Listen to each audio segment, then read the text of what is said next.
মঠবাড়িয়ায়। তো ভালোই লাগতেছে, মঠবাড়িয়া আমার আজকে প্রথম আওয়া, এর আগে আর আই নাই। বোনেরা, আপনাদের উদ্দেশ্যে আমি দুই কথা বেশি বলবো, ভাইয়েরা একটু মনোযোগ দিয়ে শুনবেন।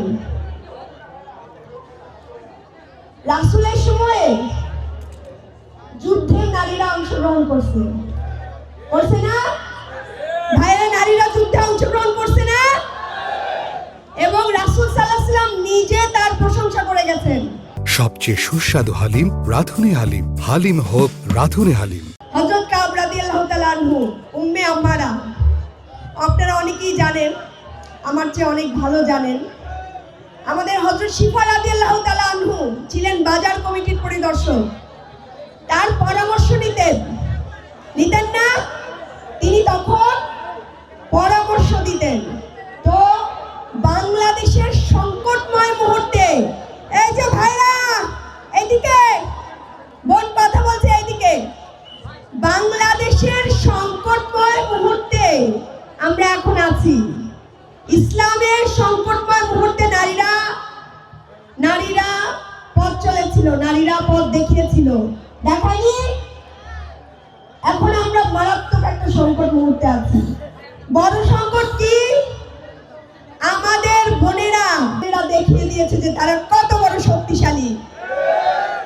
আর একবার যদি কোনো বোনের গায়ে হাত তুলতে আসেন, কোনো ভাইয়ের গায়ে হাত তুলতে আসেন, তাহলে সেই হাতকে কিভাবে প্রতিহত করতে হয় সেটা আমার বোনরা দেখিয়ে দেবে ইনশাআল্লাহ, আমার ভাইরা দেখিয়ে দেবে ইনশাআল্লাহ। কোনো চান্দাবাজকে আর ক্ষমতায় আসতে দেওয়া যাবে না। রাস্তার অলিতে গলিতে যারা গুন্ডামি মাস্তানি করে, তাদেরকে আর ক্ষমতায় আসতে দেওয়া যাবে না। যারা নারীর গায়ে হাত তুলে, তাদেরকে আর ক্ষমতায় আসতে দেওয়া যাবে না। বলে না, মুফতি সাহেব তো অনেক কি বলে মশলা ইয়ে দিচ্ছে, তাই না? তিনি মশলা দিচ্ছেন, মুফতি সাহেব ফতোয়া দিচ্ছেন। তিনি আয়েশা রাদিয়াল্লাহু তাআলাকে নিয়েও ইতিহাস বদলায় বলছেন। তো ইতিহাস যদি না জানেন তাহলে কেন বলেন? আবার ওদিকে উল্টা, আপনি ইসলামের ইতিহাস জানেন না, আবার উল্টা জামাত ইসলামকে বলেন যে তারা নারীদেরকে চাকরি করতে দিবে না। এরকম মিথ্যাচার আপনারা করেন। আজকে সেই মিথ্যাচারের প্রতিবাদে চাকরিজীবী নারী দাঁড়িয়ে গেছে ভাইদের পাশে। আমাদের এনসিপির মাত্র 30টা আসন, তাই না? আপনারা আমার ভাইকে,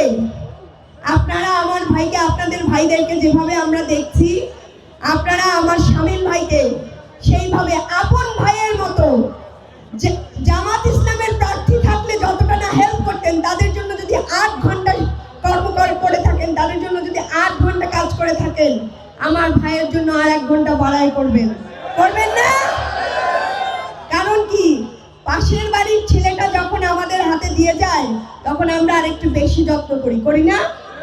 নিজের চেয়ে বেশি আমানত। আমিরা জামাত আপনাদের কাছে আমানত দিয়ে গেছেন, আমার শামীম ভাইকে দিয়ে গেছে না? বলরা দিয়ে গেছে না? বলি না, একটা কথা বলে যাই, ভোট কাটার যদি কেউ চিন্তা করে, কি দিয়ে শাসন করেন বাচ্চাদেরকে? বেলুন দিয়ে না? বেলুন দিয়ে শাসন করেন না? আমরা বেলুন দিয়ে শাসন করেন না? ভোট কেন্দ্রে বেলুন নিয়ে চলে যাবেন।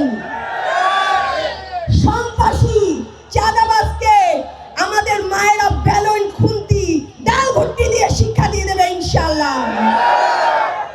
বোনেরা, আমাদের ভাইদের গায়ে হাত তোলা হচ্ছে।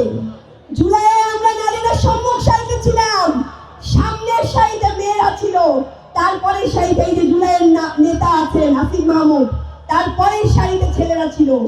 আপনারা সামনের সারিতে আজীবন রাজনীতি করবেন এবং সামনের সারিতে এইসব সন্ত্রাসী চাঁদাবাজদের সামনের সারিতে দাঁড়িয়ে শিক্ষা দিবেন ইনশাআল্লাহ। নিজের সন্তানের জন্য দিবেন, নিজের পরিবেশ সুন্দর করার জন্য দিবেন, রাষ্ট্রের পরিবেশ সুন্দর করার জন্য দিবেন। ইসলামের নিকাব হিজাব দিয়েছে